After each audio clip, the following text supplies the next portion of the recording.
Justice for all, justice under the law, justice Jamaica demand, right to life, right to liberty, justice for all, justice under the law, justice the people demand, right to life and security.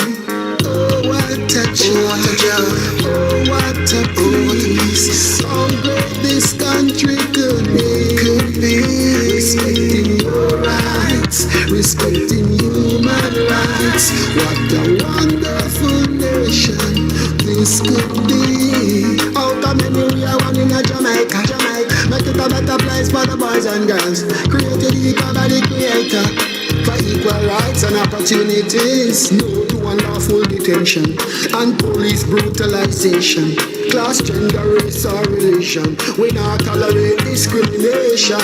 Justice Happy Tuesday. Today is, what date is today actually? Today is April 11th. Yes, it is. Okay, I thought I was losing it for a little bit. You are losing it. I am? Okay.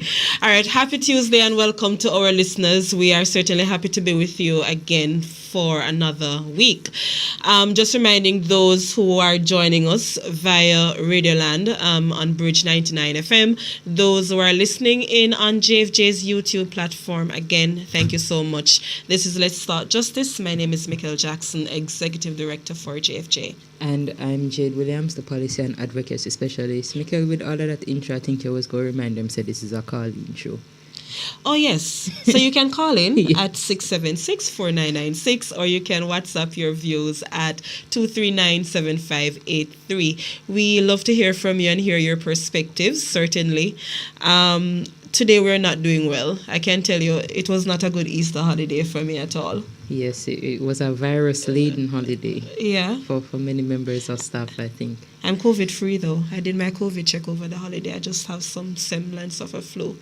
But, you know, we're going to make do, and we're going to ensure that our personalities are up and going as not to bore our listeners to death for the week, for the hour. Yeah? Well, I guess they'll see no difference from me. I don't know how to respond to that at all. But anyway, happy Tuesday again. You see how the vibes start coming up? Because when we're talking justice and human rights, we have to perk up ourselves a little bit, yes? Absolutely. All right. So we're going to be discussing the matter of civics among our youth and that nationalistic pride.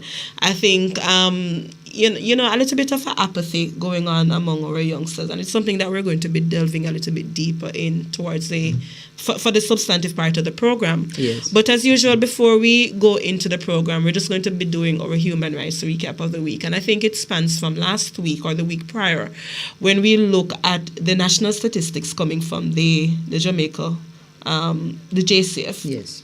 The constabulary force, which indicates that the statistics for major crimes, they're trending downwards. I think some 20% decrease. And that is certainly welcome news in terms of murder rates going down, other major crimes such as rape and sexual assault going down. And when intelligence-based policing works, it is always good to laud our security forces, certainly. But in keeping with that, there was an article in this Sunday paper written by Corey Robinson, and he interviewed several noted psychologists and sociologists, including Dr. Orville Taylor, among others. And it was an interesting read because their perspective, and we've discussed this on the show with Dr. Lakim Samaj, for example, treating crime as a public health problem. And I liked the article and I liked the perspectives. Clearly not everything we would agree with. But what it sends the signal to and the importance of it is dealing with both crime prevention and crime control as we have conversations in really grappling with this crime monster. For example, you know, decades worth of ignoring certain communities. And quite frankly, we can't forget our political past, which is rooted in violence, and our politicians of the past have utilized gangs as their own little Proxies, army, yes, for securing victory in what they call safe seats. We can't forget our history to deal with the present.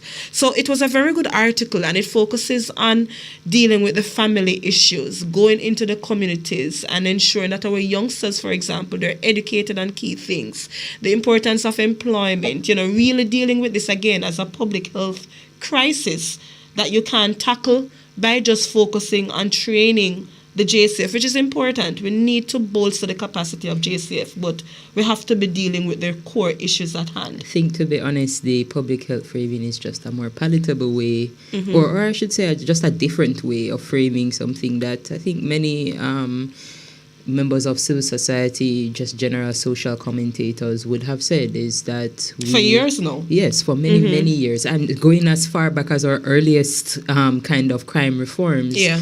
To say that the focus on harsh penalties is misguided, that we need to have a holistic approach where we are tackling the social and other issues that are driving crime and the crime rates. So I am happy to see again another set of experts coming with another similar perspective. And to be honest, having recently done some research in a sort of related area in terms of penalties, I can say that this is not an anecdotal perspective. The research extends beyond our jurisdiction to show that harsher penalties very, very rarely is a deterrent to crime.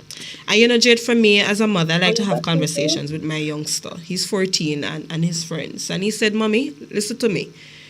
If when you're at school and you're being charged to take the mollies and the gangster tune and all of these things are approaching you, and and he said, with the greatest of respect to you, you're not rich, but you're there stressing yourself out. You're not my ideal role model. This is what a 14-year-old is saying to me.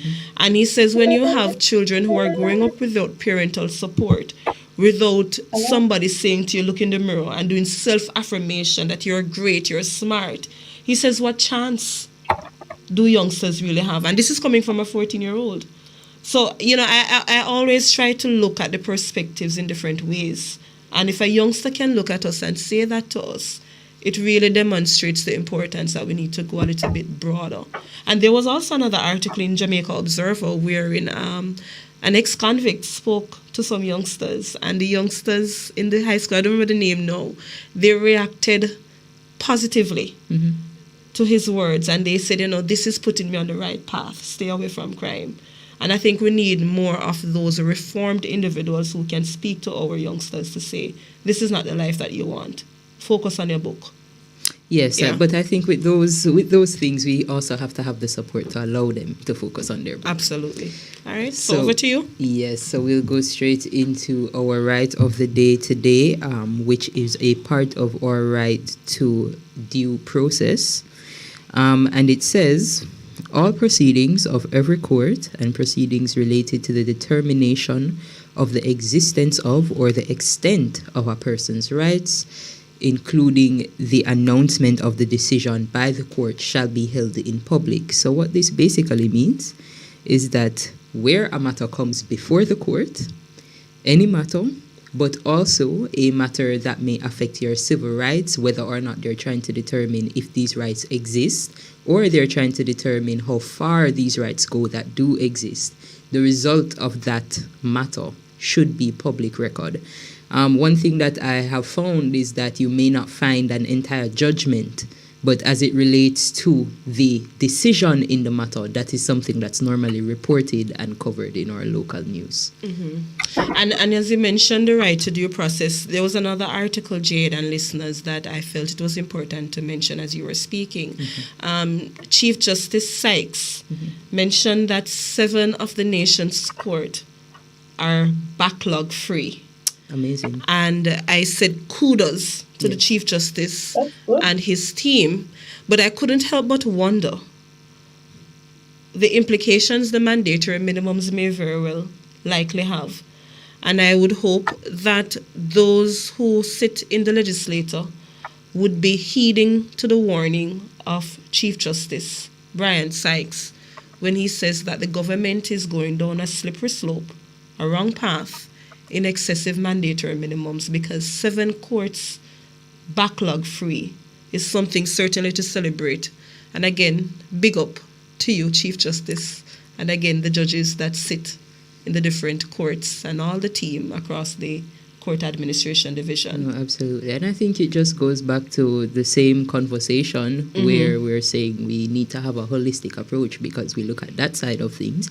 But then we also can see the public's perspective in wanting to see what they consider to be proportionate punishments to the crimes that are being committed. So again, like the Chief Justice would have done in his public statements before, we encourage the government to focus on police capacity as well, in terms of the ability to conduct investigations and gather sufficient evidence that can yield a maximum penalty. And the government has been doing some work. It's just a matter of scaling up. Yeah, absolutely. So I think that's where we should focus, is what I'm saying. So we go back to our trivia for the week.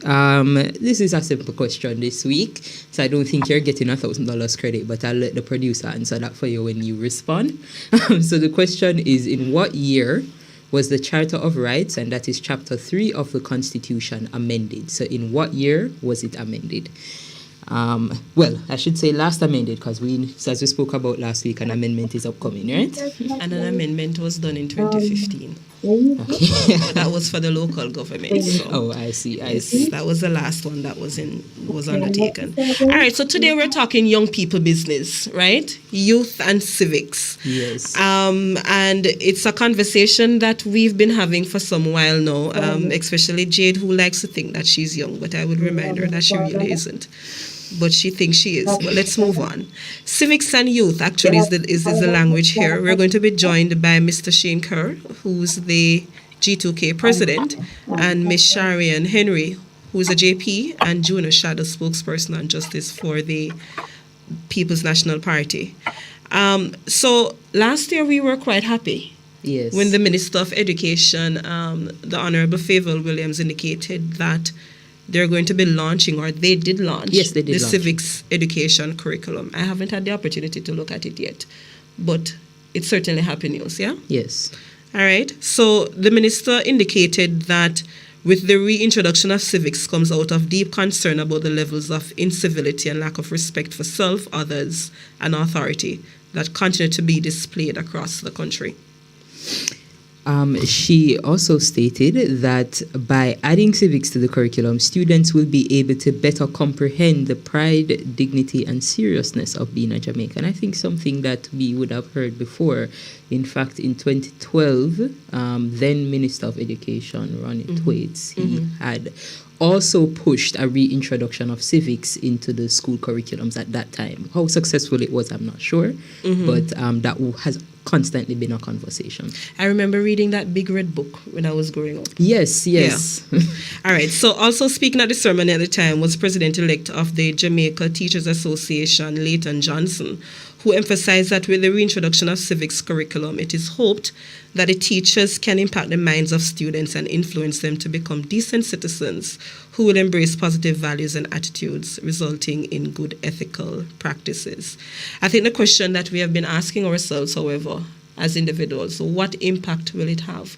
Yes. But, outside of civility, for me, when you put up the trivia question just now, as I said, I'm privileged to be educating older persons from age 18 to 40s. Yes. And when I ask what are some of the human rights that you have, your basic civil liberties, political rights, persons are unable to tell me. So, we don't know our fundamental rights and freedoms in this country. And I think this is part of the issue that we're having. So we're going to be discussing that shortly, but we take the break. The future of advertising to the diaspora and Caribbean markets resides only on the bridge. Get on now. 876-669-5000. Chasing purpose is a journey of self-love, self-development, healing, and spirituality. When you feel like giving up, Our talk show aims to empower, inspire, and uplift through thought-provoking conversations. guided by our 4 pillars: nurturing faith, setting intentions, pursuing aspirations, all while we are living boldly. Every time I feel can't do no different. Swear me off a win. Won't you join us Wednesday, 10 a.m. to midday for Chasing Purpose, where we sow seeds others will benefit That's from. why I'ma try again. Rights we should all know. If any member of the security force hits you, abuses you, refuses to give you your phone call, or otherwise violates your rights, complain to the police on duty, the JP who visits the lockup, the public defender, the inspectorate of constabulary, or the police at the station. With every right, there is a responsibility. Brought to you by the Office of the Public Defender. Out of many, we are one. One Jamaica on the Bridge 99 FM. The people's champion. Our mission is love. Our vision is love. Jamaicans for justice. The people's champion. Justice, justice for all. Justice under the law. Justice, Jamaica demand. Right to life, right to liberty. Justice, justice for all. Welcome back to Let's Start Justice again. Happy Tuesday. I tell you at the start of the program, Jade and I were not doing too well, but I'm pushing through, and we're going to be showing that youth goes up to age 40. Oh, wow, that's what we're going to be showing. Okay. Yeah. So let's push ahead, right? That's not in keeping with any UN age Clearly, bracket. no UN definition for young person. Yeah, but it goes up to age 40 for me. So let's push ahead. We're discussing civics and youth. We're joined by Mr. Sheldon Royce. Unfortunately, the president, Mr. Shane Kerr, was not able to join us, but the vice president, we thank you so much for being with us. And we're also joined by Ms. Sharian Henry, who is the Justice of the Peace, or is a Justice of the Peace and junior shadow spokesperson on justice for the parliamentary opposition. Thank you so much for joining us, to you both. A very good afternoon to you and to all your listeners. We appreciate it. Ms. Good Henry? afternoon. Thank you for having me. All right, so let me start with you, Mr. Royce. What role do you think the youth representatives from the political parties can play? I think when you look, for example, at the high voter apathy that exists, what role can you play to really be easing the minds of youngsters and having them more interested in political participation and other areas of their civic duty? First, let me use this opportunity for somebody that works in the education sector, I can say unreservedly that I understand the dynamics of the importance of civics. And understanding that dynamics, that I would have brought the discussion to G2K, and G2K has decided that we want to ensure that we do a serious campaign that educates youth. And this campaign will collaborate with the Ministry of Education. We want to educate Jamaicans and the youth of the importance of civics. We believe as G2K that it is civics as is an avenue where we can allow persons to decide as to the fundamental beliefs system that will guide them into deciding which political party that they want to be a part of. And G2K is serious about this campaign. We're serious, and we've started having discussions with the minister, and in very short order you're going to be seeing these campaigns out. Ms. Henry, from your standpoint, what more can be done? Yes. Good afternoon again. So I believe that in order to reduce the voter apathy, it's important that we employ some sort of social, marketing campaigns in the schools, in the communities, in the churches, targeting young people, because the truth is, they form a larger part of the demographics of any country, or of Jamaica in particular. So if we tackle them, if we have a structured approach, coming from the government and try to trickle it down into the schools and communities, showing the importance of, voting and, politics and governance and good governance and these things. Persons, they'll be, vibed up and want to learn. So it's how we package it and deliver it to them. Yeah, thank you so much. Jade? Yes, so Ms. Henry, I would continue with you. Do you think that first of all, have you seen the new civics curriculum that's being implemented in schools now? No, Jade, I haven't seen it. Okay, so do you think, regardless, do you think that a civics program could be something where the voter apathy issue is addressed? Do you think it will have any impact as a program taught in school to actually address this issue? It will have an impact, because they always say that, you bend the tree from its young. In the same way you socialize them into certain things, from their young. So, as I said earlier, once you package it properly, starting at the primary level, moving into the university level, because I think civic engagement and civic education should be continuous, right?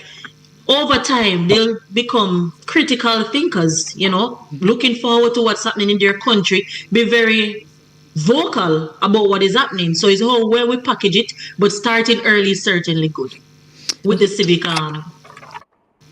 policy or program. And that leads me to another question, and I'll direct this to Mr. Kerr. As a youth leader, Mr. Royce, my apologies. As a youth leader yourself, what encouraged you to be a part of this process, and what do you think our listeners or the parents of some of the people that might be involved in something like this can take away from your experience? Well, growing up in Spanish Town, and I was growing up in volatile communities, I wanted to be a part of the solution. And I wanted to be a part of the solution, not just by sitting and looking. I wanted to make my mark, and I wanted to go out there and demonstrate that I can be a part of a system that believes in Jamaica, a system that believes in development of every citizen of Jamaica. And I decided, you know what, this is the route that I'm going to take. I'm going to be a part of an organization that is an illustrious organization who historically has demonstrated that they are in the business of Jamaica and in the business of youth. And that is why I decided to be a part of G2K. That is why I decided to enter the political landscape. And while I may not have any vested interest in being a political representative in terms of representing a particular geographical location, I've always seen it imperative. Many of us, we sit at home and we say, boy, now go on to Jamaica. And we sit around and we make no effort to contribute to anything at all.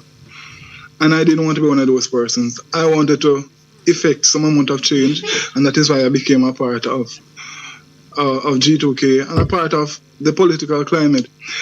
And what is funny though, a lot of people think that politics is dirty and they have the worst things to say about politics.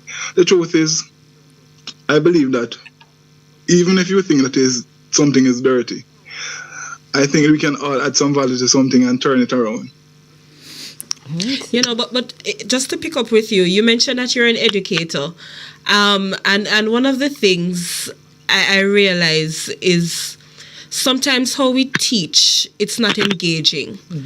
And when I ask persons, for example, what are some of the rights that they have, they mention First Amendment, Second Amendment, which it's ripped from the US cable TV. Absolutely. What can be done differently within the formal education system in terms of how we teach, what we teach? I may ask a youngster who is the head of state, and they would say Andrew Holness, because they don't understand the difference between your head of state or the head of government. So even something as fundamental as that, it's not something that is readily known by a lot of people, So how can we change dynamics of teaching and educating these fundamentals in schools? All right, so as an educator, I was taught in my years, getting my formal teaching certification, that for you to teach an effective lesson, you have to discover your type of learners, and you have to provide stimulating activities that will garner the interest of those students. I think in Jamaica, a lot of people are staying away from politics because they are not sensitized as to the fundamentals or to the policies that need to be driven. I suggest that we do campaigns, ads, put it out in social media. I don't see much of that, and I must use this opportunity to commend the Bridge for the work that they've been doing. But I'm not seeing much. I'll take it from JFJ though, that commendation. But please continue. But I'm not seeing a lot of. I think campaigns to the various social spaces. I'm not seeing anything on Instagram, anything on Facebook. So and TikTok video and the excitement and so on. I'm not seeing that. Yeah. And I believe that if we can capitalize on that market, then we're good to go. Mm-hmm. I also agree with my colleague, right? I think that the social marketing campaigns, they're important, right? When you look at the social studies curriculum, because I taught at grade 6 at the Iris Gelly, at the Iris Gelly Primary School. Mm-hmm. The info is there in the curriculum, right?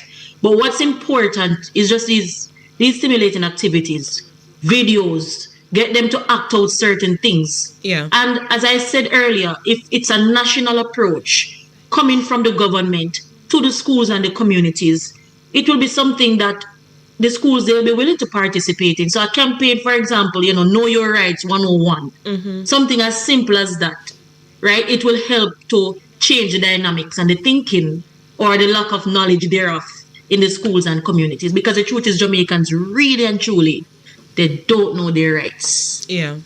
And Sharian, if I may call you by first name as well, Sheldon. Sure, that's fine. That's fine.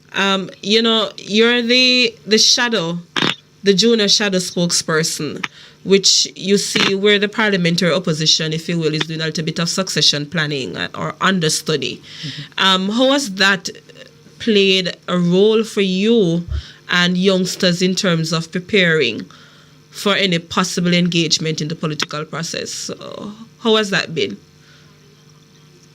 So my senior is Senator Scott Motley, right? And for example, if I have a press release idea, run it by her, right? Quick response. If I have a commentary idea, run it by her, quick response, right? Even in school, if you're writing something and you know that she's versed in this, you write it and then she can critique it, right? So I think that it has been a good engagement thus far, mm-hmm. right? In terms of the laws of the land, the justice portfolio, you learn so much from her. And I think that bringing me into meetings and stuff, to see what's really happening, especially for mediation and alternative dispute resolution, I think that, she is trying her best to just bring me in that space to be more versed on it and to understand what is really happening in Jamaica. So I really appreciate her for that. A possible future minister as well. Please stay with us, Sharian and Sheldon. I want, when we come back, if you could just walk us through some of the energies that you perhaps, I remember going at UA and both the PNP-YO and the G2K, they were very active at that time. So I would just want you to have an opportunity to talk to our listeners about the work that your respective organizations are doing. But we take the break. The people's champion. Our mission is love. Our vision is love. Jamaicans, for justice. The people's champion. We still a do it big, big, big. KFC still a do it big. KFC Big Deal. The time by KFC Big Deal is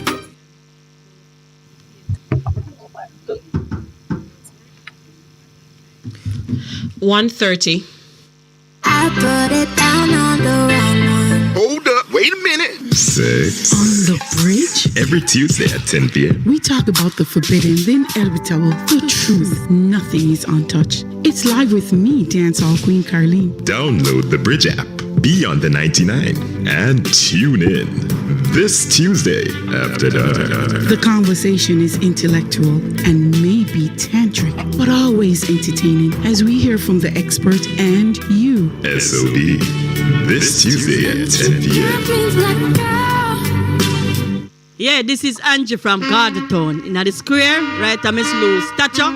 Come check out Kentucky Drinking Salon with the top shelf liquor them. See them like how you see the bridge, 99 FM to the world. If you want to do a test, come to Jasso, we're the best. HIV and syphilis test. If you want to do a test, come to Jasso, we're the best. HIV and syphilis test. To get tested today, contact Jamaica AIDS Support for Life at 876-925-0021. A message from the Jamaica AIDS Support for Life with the kind support of USAID from the American people. KFC, we still a do it big, big, big. Work hard every day with determination. Anything you set your mind into, you do it big. No underestimate your potential. You a real big deal and you must win. SBIC in your area. KFC with the taste and the flavor. We a big deal, so that we are harder. We do big things with no KFC still a doing it big. KFC Big D. Enjoy 3 pieces of delicious chicken, fries and a Pepsi. Because big dreamers need a big deal. The Bridge 99 FM, keeping the Caribbean connected. The people's champion. Our mission is love. Our vision is love. Jamaicans for justice. Welcome back to Let's Start Justice. We are joined by Mr. Sheldon Royce, who is a vice president with G2K, and Miss Sharian Henry, who is a JP and junior shadow spokesperson on Justice for the People's National Party. Thank you so much for being with us. But before I continue, Jade and I just want to remind our listeners that you can call in at 676-4996 or WhatsApp your views at 239-7583. Before we get into the specifics, lady and gentlemen, just a question though. We've been focusing on the matter of political participation a little bit earlier and tying that with the civics. But from where you sit, or let me not ask that one, we've been focusing mostly on formal education. Yes. But one of the issues that we have a lot of out-of-school youth. We have persons who have passed through high school, they're in the communities, they don't understand things such as holding our politicians and public officials accountable. How do we tap into those individuals, not only with social marketing, but what else can be done? Sharian, let me start with you. What can be done at the community level to engage people about civics? The community level, we'll have to look at it from the standpoint of, we have to go back to the politics, right? Because you talk about the out-of-school youth. Yeah. Now, if, for example, for the People's National Party, we have a political education committee or commission, right? And I know that there are times when persons, they just walk about with flyers, with information sheets about the politics, for example, about good governance, for example, just distributing information in these communities. The last one I know, which was done in, I believe it's a Trinity Division, Kimberly Thompson. She was just there because she's very good at it. She was just there distributing these things and just having those conversations with the guys on the corner. Yeah. So at the community level, just a one-on-one, bringing it down to their level, right? For them to, show some interest and pose questions to you as well as the messenger. That is good. But Sharon, I'm going to take a little job at you though, and I hope Sheldon would allow me to take a little job at him as well.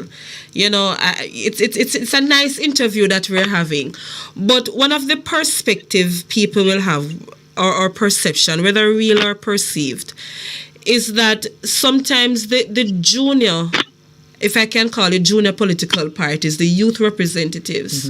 It almost seems as if it's an echo chamber for the political parties. You don't get a sense that you're really out there doing the work, educating people. For example, constitutional reform is happening now. What is being done? You know, and Sheldon, I will pose the same to you. You don't feel that energy. I don't know if we're wrong because we're not in the communities, but you don't feel that energy from the youth groups. I can speak for the PNP YO, right? I know that in February and January of this year, they have done a school tour, right? In rural areas as well. And what was the focus of it then is really the importance of youth participation and good governance, right? So I know that, and that has always been our approach when we go into schools. How, we can inform young people about what is happening in the country, and not necessarily from a political standpoint, but from a national standpoint. What are some of the issues? How can you become involved? Because at the end of the day, we know we're at a point where people don't really want to hear about the politics, they want to hear the truth. Yes. So when you engage them and inform them about what is happening in their country and how to get them involved, the truth is that, of course, you're going to tell them to join your movement. Yes. Right?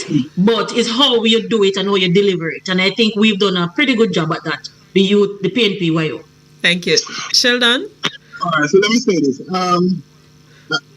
I'm not taking the jobs, but nonetheless, I can say unreservedly that while G2K is an affiliate of the Jamaica Labour Party, we don't necessarily disagree with or agree with all the policies. And what this government does, they facilitate healthy discussions, and we're appreciative of that. And they don't just facilitate discussions, but they also allow us to give some suggestions. And these suggestions, I think, while this is not necessarily reported to the public, these discussions bring across some of the policies that exist. These discussions encourage some of the reforms that exist right now. And as it relates to other aspects of the party, I can tell you unreservedly that these town halls, these community meetings, whenever the representatives meet at caucus meeting and those, they are encouraged to have discussions with the youth, those who you would consider to be a nuisance to society, those who would have probably been who would have gone to even through the prison systems. And with all of that said, Jamaica Labour Party is a party that believes in the country. In every citizen of Jamaica, we believe that everyone in this country can become a quality product of society. And we don't just believe it. This is a message that transcends over generation, and G2K continues to send that message. Thank you so much, Sheldon. Yes, I will just ask for you both to give us your final thoughts on... Well, how can people register with both? Yes, because I was going to say, how can people get involved if they're interested in either... You're still having meetings on campus? Sheldon, let me start with you. In terms of the yes, tertiary level. There is the CMU, there is the UE, there is Michael, there is UTEC, and we are trying to get we are trying to arrange something for Northern Caribbean University. You mentioned UCC? I'm sorry? You mentioned UCC as well? No, Northern Caribbean University. Okay. NCU. Yes. We still have our parish chapters. Still have our parish chapters that are very active, doing well out there. Basically, that's where we're at in terms of chapters and sites. Sharian, can you differentiate between PNP, YO, and the Patriots for the listeners? Well, the Patriots is really the young professionals, right, of the party, and the PNP would say it starts at age 33 and beyond. And also, the older people like me can join if I want to. So you say no, but that you're not a youth. G2K is it's an all age group. But PNPYO you differentiate. So the PNPYO is 15 to 33 years, and then the Patriots is beyond that. You were saying, Sheldon, 1 second, Sharian, you were saying, Sheldon, G2K stops at what age? G2K, once you're in an institution and you're from that age to 40, that's where. So I'm still 15 then. I'm not so old. Thank you so much. You were saying, Sharian, sorry, I just wanted to get the age. We have the UE Visions. We have UTech Visions. We have Micro Visions. We have the CMU Visions. Right, I believe up to 2 weeks ago, we had a tour on the UE campus. Last week, we had a same civic engagement session on campus where Senator Gabriela Morris was a guest speaker, as well as Mr. Raymond Price. Now, as it relates to joining the PNPYO, you can reach us at 978-1337 or email us at gensecpnpyo@yahoo.com. Thank you so much. Sheldon, how can people join G2K? All right, so you can just go on the g2k.com website and fill out an application form, and that is it. And by the way, I am an affiliate with adjunct lecturer with UCC.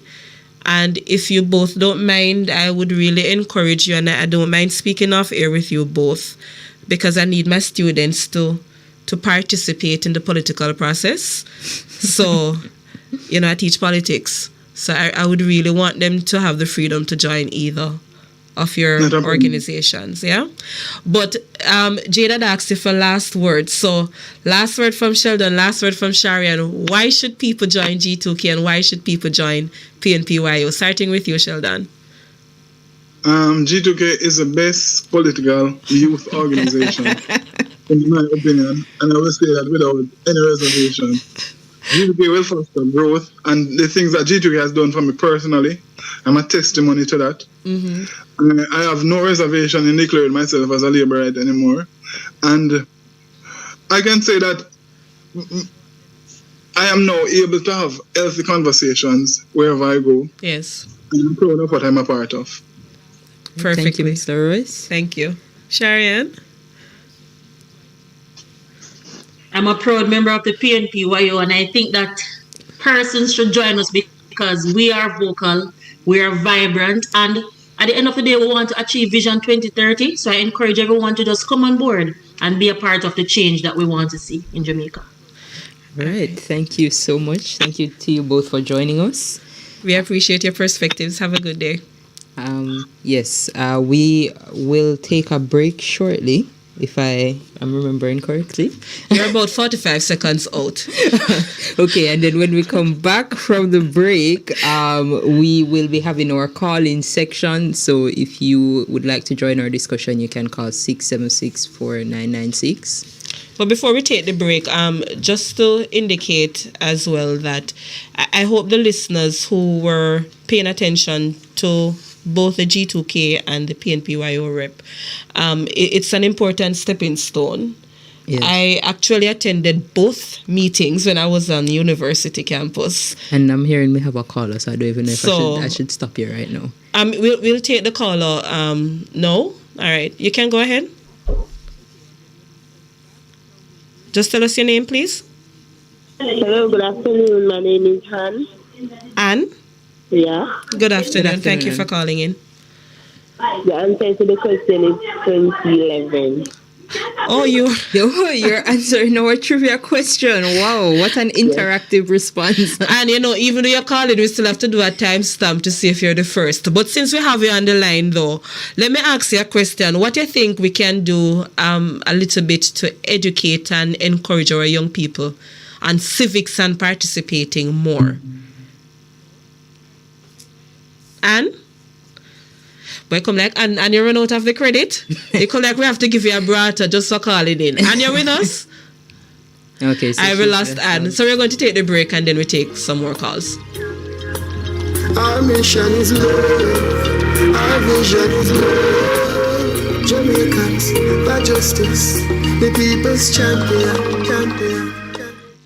Hi, I'm Ronald Thwaites, and I'm the host of The Public Eye and The Open Mind on The Bridge 99 and Irie Jam in the tri-state area. This program will tell you the truth about life backyard. Fair, open talk. No gossip, no slander. We want to listen to your concerns. Also want to help you with your problems in JA. We at The Bridge rate you and affirm our oneness as citizens of this blessed land we love. So join us now on Wednesdays on The Bridge, crossing the waters, linking Jamaicans and Jamaican lovers everywhere. Imagine your advertising dollar reaching your Caribbean and diaspora target beyond borders in a single rotation. It happens only on The Bridge. Call now to advertise 876-669-5000. Paris International Events presents Regina Bell live in concert at Hope Gardens in Kingston, Saturday, May 6th. See performances by Marcia Griffiths, Glenn Washington, George Nooks, and the Public Alert Band. Get tickets online at firstinlineja.com. Cocktails at 6 to 7 p.m. Showtime 8 p.m. That's Regina Bell at Palm Drive in Hope Gardens, Saturday, May 6th. Call 876-426-8773. One love, one art, one Jamaica. On The Bridge 99 FM.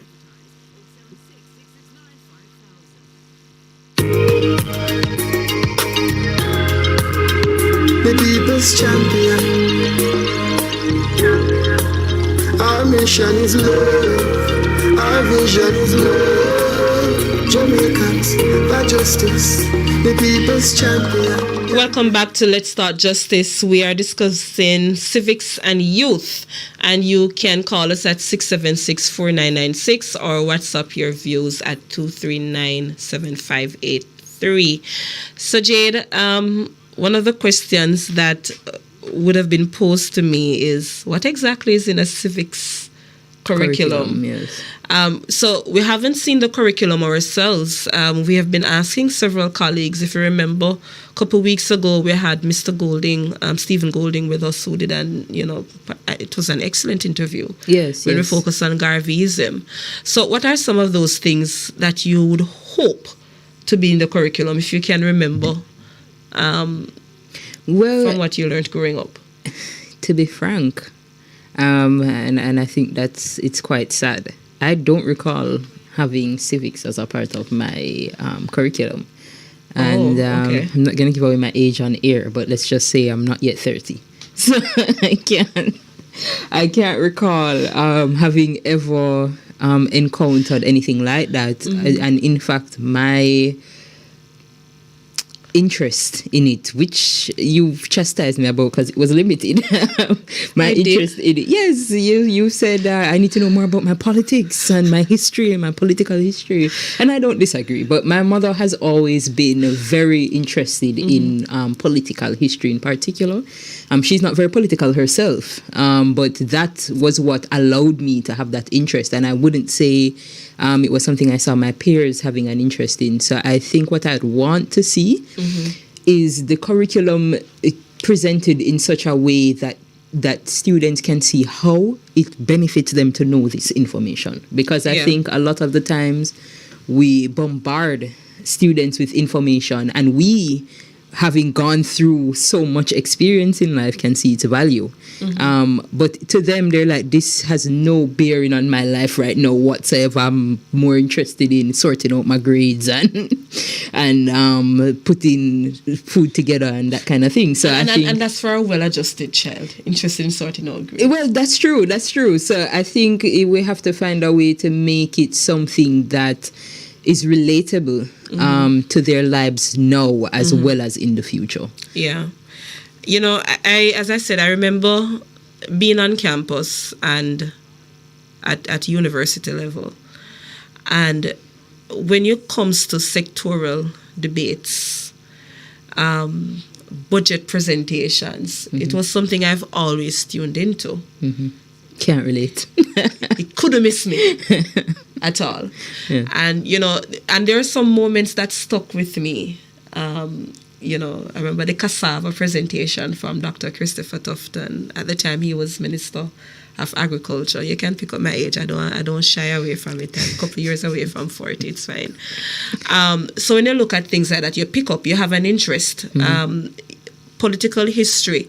I think things as basic as not even knowing the contribution of our national heroes, for example, is something we need to really take stock of. And, I read just over the weekend, for example, Chief Taki, and I think Montague MP from down by St. Mary, giving an indication that maybe the government may very well give Taki his rightful place as a national hero. But very few people understand the importance of things like that. And as I was saying earlier, you ask somebody, what are some of the human rights that you have? And I asked that question to some students just last week. And they said, Miss, we have the right to tertiary education. I said, poor Uno. And I said, no, it stops at primary levels. You don't have such right. Yes. But they were just guessing and just throwing things out there. Or they tell you what they learn on Law and Order. No detective stabler. This is what you have. Because they don't know what happens in our constitution. And that's problematic. Yes, so, I agree. So we need to do a little bit better. Well, what I would say is that I think part of the issue, which is something that you pointed to while we were interviewing our guests, is just what is even taught in our current curriculum. So, for example, I would say that I was an excellent history student that was very organically interested in history and would have done my own reading and research as a student. I never learned the greater context of the labor riots around the Christmas Rebellion when I was in school. And I went all the way up to Cape with history, and that never became a part of the context. So I think that even the way... So you're just studying just to pass? Yeah, you're studying dates and times, and the significance in our direct context so is not being pushed across as it should be. You know who was my history teacher at A-levels? Mr. Raymond Treasure. He's the principal of York Castle High School, and you see how excellent he is. I would say my Cape history experience was great, but I think the curriculum limited what my excellent and rest his soul, he died late last year. Mr. Ramdeen Singh was an excellent history teacher, one of the pioneers in Cape history, actually.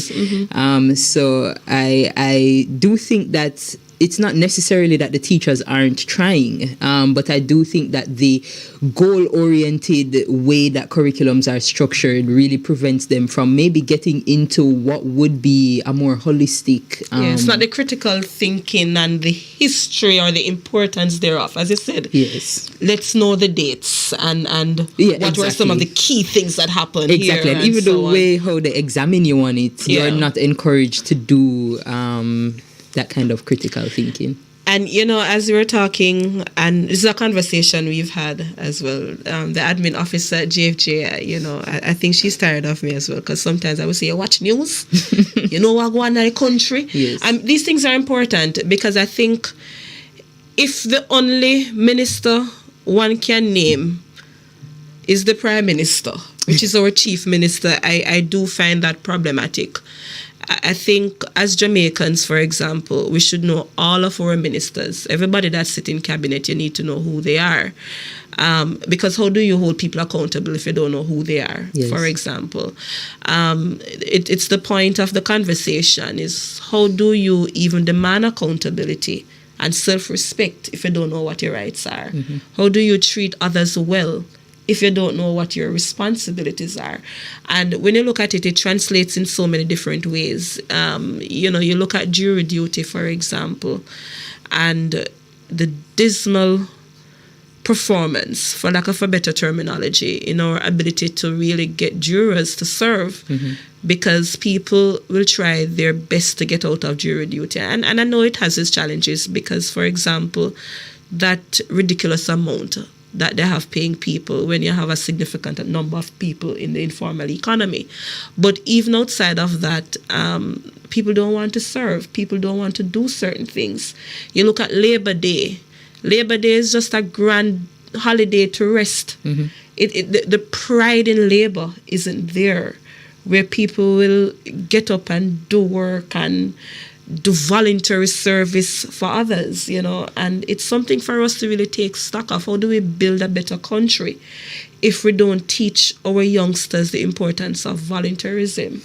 I think it's more of the importance of community, and I think a lot of what has derailed the way how we've been able to work together is this idea of individualism, and self-success. So I do think we need to go back to a community-oriented mindset where we are building together as a nation rather than each individual trying to add their 2 cents. Yeah, and as you mentioned that I've had the privilege of working with the Council of Voluntary Social Services, CVSS, which was formed in 1940, 4 years before we achieved universal adult suffrage. So you see how long ago CVSS has been around, and that post-1930s labor riots when we were developing a voluntary sector. And one of the things I used to do in that job was to go to universities, primary school, and teach kids how to be good volunteers. Not like my son who said, listen, if I do X amount of work, I need stipend for it. And he needs his money before he actually starts working. I don't know which life he's living. But, I've tried to teach him volunteer work and giving back, that sense of pride, nationalism. But I don't blame them for the cynicism, because I think that to want to give to community, you need to feel community around you. So I think we have to work on both simultaneously. Like, we do need our actors that are going out there and doing the work, but we also need our community to acknowledge these actors and build on the work that they are doing. And I do think that the youth try. Like, I remember being a part of Model UN in school, and those kind of mock governance clubs, and I think they really do try to bring a sense of pride and information to young people. So just need a little bit of scaling up and again rethinking. We're now in the TikTok era. I don't fully understand it, but this is where I stick to my age. I can understand this TikTok thing that y'all have going on, but I will say it has been powerful, and maybe we haven't harnessed it as a nation, but I have seen nations harness it and use that platform to mobilize young people to care about issues that affect them. So we just have to tap into the use of technology and social media and see what can be done differently to energize our young people a little bit more. And we're coming up on Child's Month, watching the time. But I hope for May, you will not be seeing Jade and I. Well, you won't be seeing me. But I hope you will have a youngster here from May. Somebody who can really speak on the issues. At least for the first show, we'll do our best. Okay, all right. Over to you with your trivia question. So you heard our trivia winner, I think. If that person was not the winner, then our producer will reach out to you and let you know. But I think you were the winner, so congratulations, Anne. And if Anne is not the winner, I think we need to give Anne at least $100 credit so Anne can call back next week. Hope the producer is hearing that. So I would like to thank you all for coming. The answer to the trivia question was 2011. That's when the Charter of Fundamental Rights was amended. I am Jade Williams. I tell you, Jade is out of it.